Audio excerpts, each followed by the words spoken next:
woman. I'm black. I'm gay as fuck, and I'm trying to have a baby. Like, it's the fucking trifecta. Hey everyone! Thank you so much for tuning into A Unique Perspective. As you can see with me, I have Nandi, Hi. a familiar face. If you follow me on Instagram as well, you'll see her. I'm so excited today because we are touching on a great topic that we really want to share with the world and share with you all. So Nandi is on her fertility journey as well. Mm-hmm. And Nandi is married to her beautiful wife, Monet, the most supportive woman I know. You can play a picture of us if you want to. Okay, good. We'll insert plug. And so they are on their fertility journey. And I feel like it's important to know, we talked about how to support our sisters on all of their journeys. Well, what about our sisters that are in same-sex relationships, have a unique version of how they're going to get pregnant, how they're going to take on their fertility journey? So with that being said, we're going to pop right into it. So Nandi, tell us about yourself, about your wife if you want to, your fertility journey. Tell us a little bit of everything. So my wife and I have been married for 4 years. And when we first got married, we weren't like adamant, like jump into having the kids. We wanted to have a little fun, you know, live a little bit. I think that's very important when you first got married. Yep. So literally this year, in January, we like looked at each other and we was just like, let's just go ahead and do it and see how it goes. So I had known about Shady Grove just because I feel like they're just a really huge, nationally acclaimed fertility clinic. So that's kind of like the first place people usually go to when they have, you know, fertility issues. So I had done my research prior to going to Shady Grove Fertility in regards to like the different procedures, you know, what they're going to be doing, the different places to get sperm, all that kind of stuff. So I had a general idea of what to expect when I went in to talk to my doctor. And so picking a doctor was very important. With Shady Grove, I hope that they get better with this, but there are not a lot of people of color. Nope, not a lot. And when I say people of color, I'm talking, I need to see some brown. Yep. And the majority of the people are like white men, white women. And then the people who are of color are Asian people. And then you have Middle Eastern, South Asian, descent. And I only saw one black woman, and she was all the way in Waldorf, and that's far, and I'm not about to drive all the way out there. And then in Georgia, I'm Georgia, duh. Yes. But you would think we're in the DC area, it would be a lot more black people, but it's not. So I settled with Dr. Malik. She, I don't know what country she's from, but I know she's Middle Eastern, South Asian, one of the two. And she was very, very clear with me, you know, when I went to talk to her, when she told me some of the things that, you know, would be options for me. I was already familiar with some of the different procedures, so I didn't feel like, what in the world is she talking about? So you did your research beforehand? Definitely. Okay. And I definitely suggest that, you know, going into these things, because they will throw these acronyms at you, IVF, IUI, Clomid, like, and you're like, whoa, slow down. What are you talking about? Yes. So it's definitely important to know, like, the common terms, because when you go into these, like, consultations, they're going to be throwing these things at you, and you don't want to feel like information overload. Right. So did blood work, initial blood work to see where I was, because I was the one carrying, and then some of the other prerequisites prior to starting my first treatment, through Shady Grove. They told me I had to go to see a social worker, I believe they do this with every couple. Okay. Cause I was going to talk to you about that. Yeah, so with every couple, they tell you that you have to go talk to a social worker. Basically, they run down the list of how this could all go. Okay. The good and the bad. So she brought up things like, so, you know, what does your family think about you being gay? What does your family think about you using donor sperm?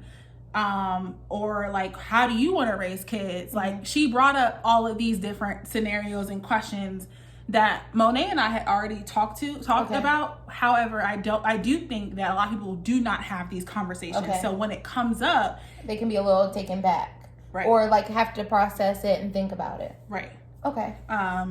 So did blood work. We did think that's about it. And ultrasound, when Okay. you know when you get your period, they Yes. want to see like what your eggs look like. So you have to get your HSG, which I Yes. previously told you to Google that word. Yes. The acronym. So you did your HSG. You did blood work. Yes. They went and looked at your follicles, like your egg count. Yes. Okay.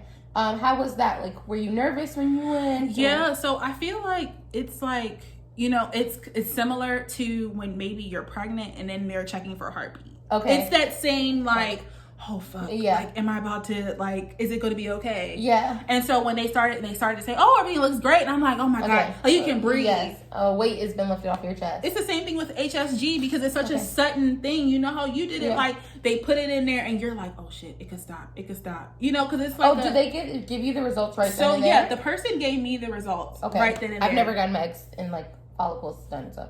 Yeah, so they tell you right then and there, like, hey, like, this is what it is. Okay, good. So, like, you don't have to leave and be wondering for days. Okay. Yeah. So, after that is done, and you're like, okay, everything looks good in there. So, then it's, the next process is that you purchasing your sperm, deciding on your sperm. Can you talk a little bit about that? Yeah, so, we went through, Fairfax Cryo Bank. Yes. Cryo?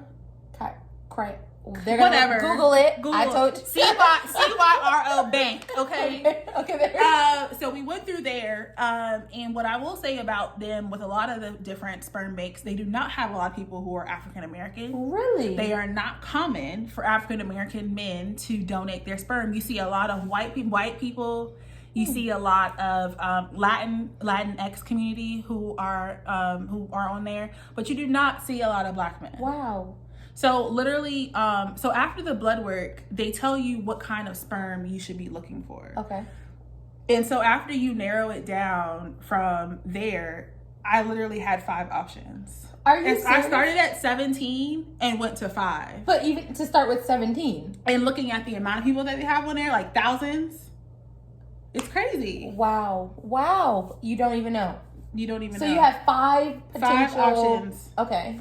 So we went through their options, and for us, like me and Monet, we're all about like energy and vibes. Okay, like, yeah, I remember. So you have to look at like what these type of people are saying, and Yes. so on their website, they let you listen to them and hear them. They ask you like a question, and I think the question was like, why do you want to donate sperm? Like, why do you want to do this? And so he said something along the lines of, I want to be able to help people who, you know, want to be parents and can't do it on their own. So they seek out, you know, this sperm bank. And that really touched me because like, it's easy for you to do it to get a check because you get paid. Right.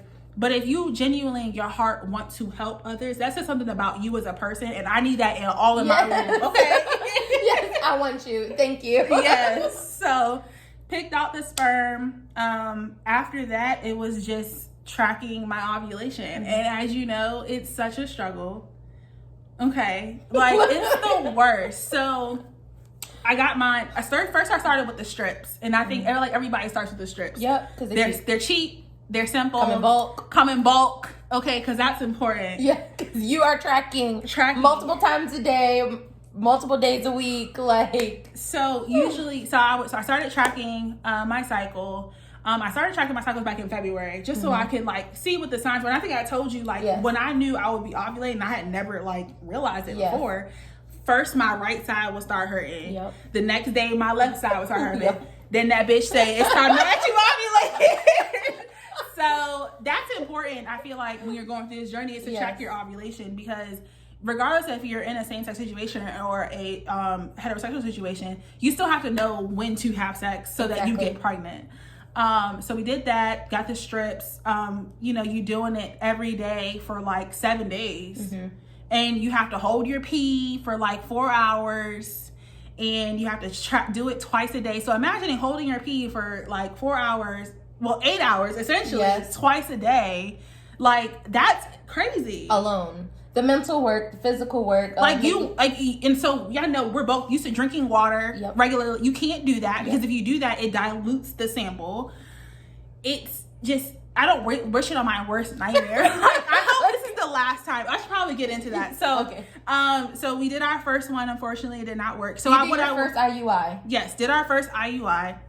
Do you know what IUI stands for? Intrauterine insemination. Insemination. Okay, we gonna go with that. Don't quote Google me. it. So we did our first one, and I did a natural cycle because after all my blood work came back, my doctor said, "Oh, you look good. Everything looks fine. Like, go ahead and try natural.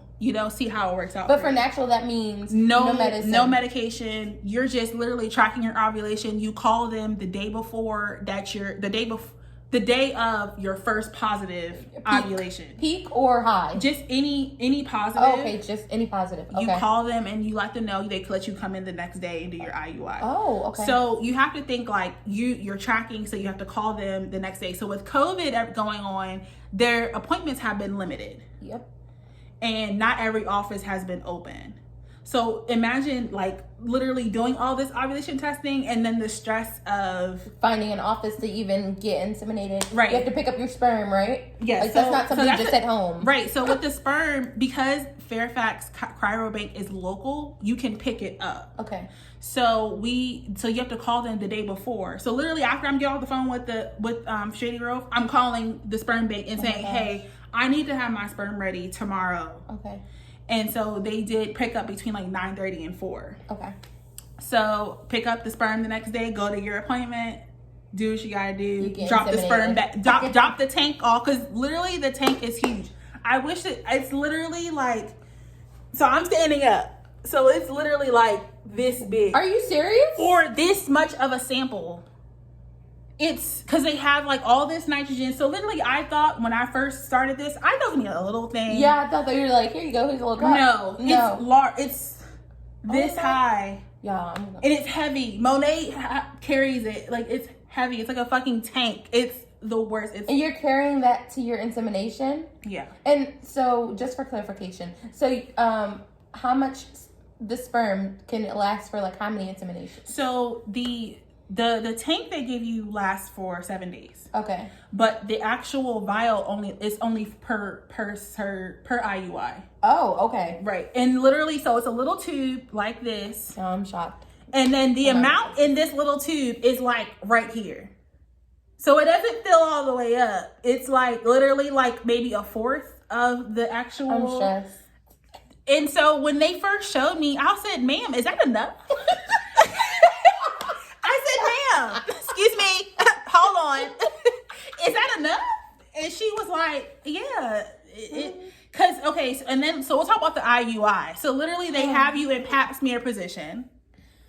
Okay. They stick the catheter in you, stick the syringe basically in you. They put it all the way into your fallopian tube. So you don't have to. So it's like, so after the fact, so they put it in, stick it in, do it it's done. Literally takes 2 minutes. Mm-hmm.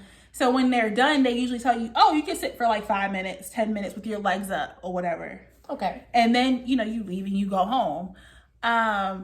But so the way they put it in, it's like after the fact, even if I had to pee, it's not gonna come out. Okay. Because it's all the way in your fallopian tube, so it's not coming out. All swimmers then swam. Okay. Basically. So yeah, I'm on my actual third cycle because the first two did not work. The first two I did natural. This time I was being an advocate for myself, and I told my doctor, I said, "Listen, like, this isn't working." Mm-hmm. So what are my options? Did you ask him what your options were? So I told her, I said, "I'm familiar with, the medication. Mm-hmm.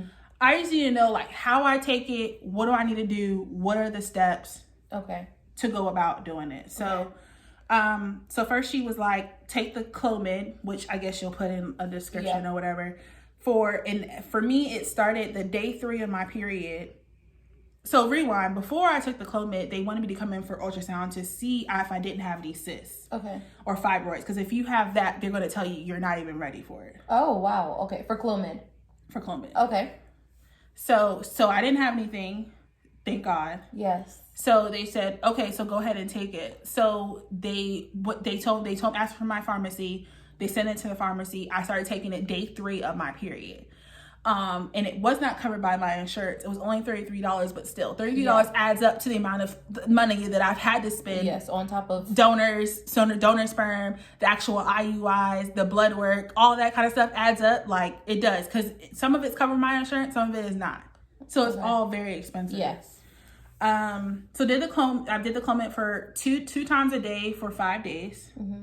After that, we had to go in to do an ultrasound to see how mature my follicles were. And so they want you to have it between, I think it's 18 millimeters and like 20 millimeters, something like that. Okay. So mine was like 14. Okay. So she was like, all right, come the next day and let's do another ultrasound. Came the next day. It still wasn't. You don't have work, because like, imagine if we didn't have COVID and like we weren't working from home and like you had to like leave work or go to work late or whatever. So second day, how it takes over your life. This isn't just like we gonna have a baby thing. But continue. I'm sorry. No, but for real, like it does take over your life. Second day, did ultrasound. It hadn't grown. So she was like, all right, well, let me give you this hormone injection that will facilitate growing the follicle even more. So it's called Minifor. We're gonna put words. We're gonna spell it out. So Monet had to shoot me up like she's in Grey's Anatomy. She was so excited that evening to shoot me up. The next day I went your stomach? In my stomach. Okay. Like literally she just pinched it. Okay, got it. Okay. So the next day I had to go back for another ultrasound. So this is 3 days in a row. Yes. Tuesday, Wednesday, Thursday. Thursday of last week went for an ultrasound, and luckily it had gotten to 18.4. Yes. So doctor was like, all right, girl, go ahead and do that trigger shot. So the trigger shot basically is for ovulation. So with the medicated cycle, they are regulating when you ovulate. Okay. So you don't have to track your ovulation. Okay. You don't have to do like any of that. So with the trigger shot, we did the trigger shot Thursday night. And then we called to make an appointment for our IUI on Saturday. Okay. And then went for our IUI, and that was it. So you went in, that's Wednesday, Thursday, Friday. No, Tuesday, Wednesday, Thursday, Saturday. 5 days. Yes. A lot of days. Going back and forth to the doctor. Yeah. And so, like you said, this is your third time around. So there's a lot of emotions behind this because, the first two were unsuccessful. But now this third one, you're trying something different. So where was your, mental space? How, throughout this journey? So, I know you mentioned you and Monet decided you wanted to have children this year and start that journey. What has it been like as far as finding your tribe? Your family, just being more cognizant of hey, this isn't just as easy peasy that I thought it was. Now I have to be a little bit more intentional. Yeah, I think that a lot of people don't realize when you're going into this journey that it's going to be hard. And it's because you see people going through stuff that go through this journey and they have all these, issues and things that come up. But you're like, oh, that's not going to happen to me. That's not my testimony. They told me my labs is good. We're going to be good. No. Yeah. Girl.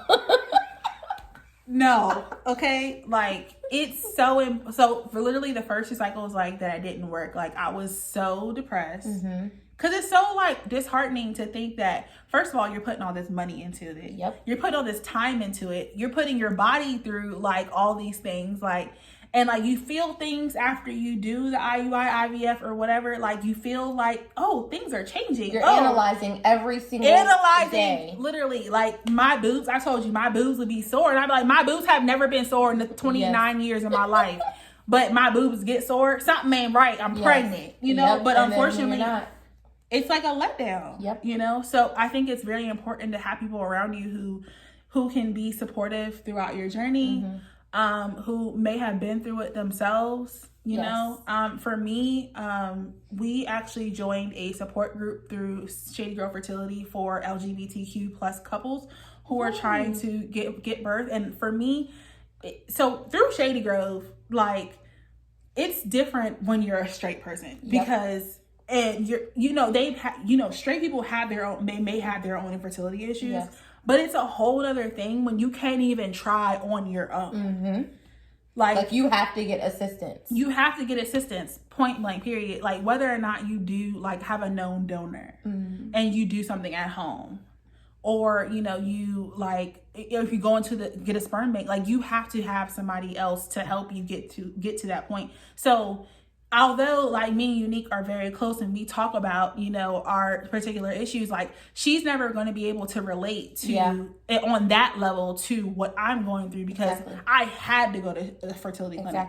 Like she's tried on her own and she's had, you know, failures and stuff like that. But it's a different dynamic, but it's the same thing at the same time. So it's a different story. So we understand the struggle, but it's never going to be the same exact story and letdown, because for me, I can keep trying naturally for free. Like my little teas or different holistic things are nothing compared to having to go pay these doctors, pay for insemination, pay for X, Y, and Z. And that's a whole different facet we don't even think about for same-sex couples that want to start their families. They have to see these doctors. Like they have to, if even for adoption, like there's just so many different layers that we don't even think about.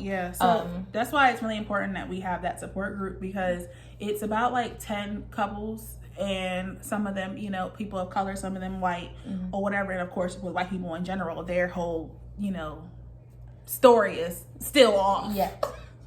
Bless them. But it's you totally different. But it's good to have that space to be able to talk about, you know, some of the struggles that we face as being LGBT plus and trying to get pregnant. So on top of it being a black woman, I'm black, I'm gay as fuck, and I'm trying to have a baby. Like, it's the fucking trifecta. Like, yes, the trifecta. Oh my gosh, it's crazy. So also with family, it's really important that we have, you know, family involved. My wife's family has been extremely supportive throughout this entire journey. They've, you know, asked questions, because Monet is basically the first gay person like in her family. So, but they were open with it and supportive of it. So, as we've gone through this journey, they're like, oh, what's that? Or what does that mean? Or, you know, what is IUI? Like, they've asked questions. They've just been very supportive and open with us. And my family has done the same. He's been supportive with us as we go through this journey, and constantly checking in and making sure that, you know, we're good, and, you know, seeing how the status of everything. So how do you think, or has it even become what was the conversation around the biological factor of your children? Like, of course you're carrying it, and it's going to be your egg. Is there anything, what type of conversation did you have in your marriage about Monet not being biologically I guess linked to your child? Even though, like, we know your mom is your mom. But for us, it was just like, Monet's gonna be the mama. So, but the fact that the baby's coming from my egg, I know Monet's gonna love that baby. Like, it don't even matter where it came from. I love that. Like, that's all that it is. And like, I get some people, you know, they have these really tough conversations about like what my role is, and I think that with Monet, I can definitely understand that, especially with COVID going on, Monet hasn't been able to be there with me, and like, that hurts. Because I'm not gonna cry. But I really want her, like, to be a part of the journey, and like, just like when someone's giving birth, like, or someone's having like a major surgery, like, you just want somebody, the support, your comfort, your rock, and like, I really want Monet to be able to be a part of like every single thing that we had to do. But unfortunately, since we started, Monet has not been able to like do any of this because of COVID. So I always try to include her, and I always try to let her know and remind her, like, and she never doubts it, but I feel like I always just have to do my part. You have to put an emphasis on it. Let her know, like, you are going to be a mom. We're going to be bomb-ass moms, like, at the end of the day. You are. I am. I'm going to be a bomb-ass mom. My baby goes to the Cardi B and Sade, okay? And Tasha Cobbs. Okay? Everything in between and everything extreme. I don't care. I love it. I love the energy. I can't wait for your children to get to experience the love, because that's, at the end of the day, I think what people don't realize is when you're this active about pursuing a child, like, we're very intentional. From the moment we wake up, we're drinking tea. From the moment we go to sleep, we're literally praying over our womb, praying to God for what we want. So when we receive this blessing, receive the joy, it's something we work so hard for. Like, the type of love I know we have to give, your family has to give. I mean, like, it's just on a totally different level. You love to see it, can't wait to see it. Do you have anything you think people need to know or see when it comes to experiencing and supporting number one, you through this journey in general? Like, honestly, while you're going through this journey, just know that it's not going to be easy. And you have to just continuously take care of yourself and major key. Put things into perspective and just know that it's not on your time. You really don't have control over this. And for me, like, I like to have control of everything. And for this, I don't have anything. No. Only thing I do is I give these people my money. That's all you got control over. That's the only thing I have control over. So for that, I would just say that. And also, I just think that while you're going through this journey, like, just continue to give yourself grace and gratitude. And, do what makes you happy as you are, in moderation, of course, as you're going through this. Like, you don't eat a whole cheesecake. Like, I'm not telling you to do that. But what I am telling you to do is maybe have a slice. Okay. And maybe make it vegan, because apparently dairy is a good like, do things that make your body feel good and get you and distract you from the reality of the situation. Do not let it absorb you. Like, you still have to find joy in just living life in general. Because life is too short, especially as we see with Black men and Black women getting killed by the police and through racists and everything in the world, like in COVID, taking people's lives. And, Black women who are mothers getting killed and during, giving the birth and stuff like that. Like, life is too short. Like, it's not that deep.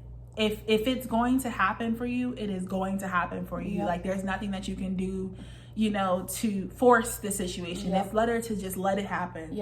Naturally. As best as you can. Like, as best as you can. Like, of course, do your due diligence. Keep trying.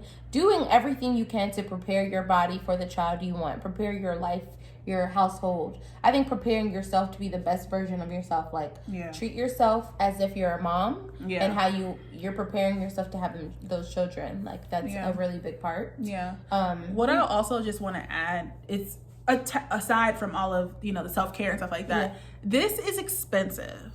So I just want to give some brief numbers about all of this. So I have insurance, healthcare insurance through my job. I work for the federal government. I have pretty good insurance, I'll say that. So as far as all of the testing and the blood work, like, most of it was covered. I would say like 75% of it was covered by my insurance. I had to pay like co-pays, and I had to pay like the balance of whatever my insurance covered. So I'll say, like, prior to doing my IUI, I think I may have spent like $500 on what I had to pay, which is still a lot of money, but it's a lot less than what I saw my insurance was covering. So if you do not have insurance, or you don't have good insurance, I suggest prior to starting all this, check your insurance benefits. So when you're going through your fertility clinic, your doctor, whomever, ask the financial counselor, whomever is doing the billing, hey, can you check my insurance to see, like, what's covered, what's an out-of-pocket expense, all that kind of stuff. So with the donor sperm, every sperm bank is different. The one I went to is a nationally acclaimed sperm bank, so of course it's going to be a little bit more expensive. They sometimes do sales, so we got it at a sale. So I think it was like 15% off plus free 6 months worth of storage. And that's huge, because especially if you're going through this journey, it could take you a while. And, sometimes you may need to take a break for a month because you may have a fibroid or a cyst, or you just want to take a break, period, because you're over it. It's good to have, those kind of things. So each vial was like $1,000. $1,000 per. So we got 3. $1,000 a vial. And that's with your free storage. And a discount. Okay. And so we didn't have to get it shipped because they're a local bank, so we could just pick it up, whenever. So IUI, everybody's insurance is different. My insurance does not cover actual procedures. So IUI and IVF is not covered. So if I ever want to do IVF, that's something I had to pay out of pocket for. Fully. Wow. Okay. So IUI at Shady Grove is $1,800 per cycle. So y'all doing math? Should spend $3,000 on sperm already. And so with our IUI, every doctor, probably fertility doctor, has some kind of a connect with a finance company. I'm not saying that for you to go out and get a loan. That's what we did. Because I don't have $1,800 times 3 because I don't do math. Yeah. I don't have that to just blow. So we decided to go ahead and get a fertility loan, medical loan, to cover us for 3 IUI cycles. So then on top of that, like I said, the medication, the Clomid was $33. The trigger shot, and then now I'm taking progesterone, which I have to take every day until, like, I guess I take my blood work or whatever in 2 weeks. All of that was $172. Wow. Luckily, I have an FSA, which is an HSA, same thing. So I get reimbursed. So I submit a claim and I got reimbursed for the Clomid and for the progesterone and the trigger shot. But if you don't have an HSA through your job, or FSA if you work for the federal government, like, you're paying that out of pocket. Wow. And sometimes insurance companies do not cover that. So Coins. Like, at the end of the day, get your credit right, get your money right, because once all of you start all of this, you're creeping up to $10,000 just on your first tries, like 3 tries. That's crazy. And nobody has that money, liquid assets, to just lay around. Like, so save your money, make sure that you have it, like, to blow when it comes for you to get started to do this. So prepare. And always financially. Mind, body, spirit, and finance, pockets. all of it. Woo, oh my gosh. Well, thank you so much for sharing up and sharing and being open. I know not a lot of people want to open up about their journey. If you have any questions, please feel to reach out to me, Nandi. If you're open to sharing with them, I'll definitely put her Yes. I'll put her Instagram on the video. This beautiful soul. Y'all send her baby dust. Yes. We're hoping to have a beautiful, beautiful update in a couple weeks. Yes, okay? I hope so. Where we come back and you get to meet baby. Yes. Okay? But thank you so much for watching. Comment, like, subscribe, and have a beautiful day. Thanks.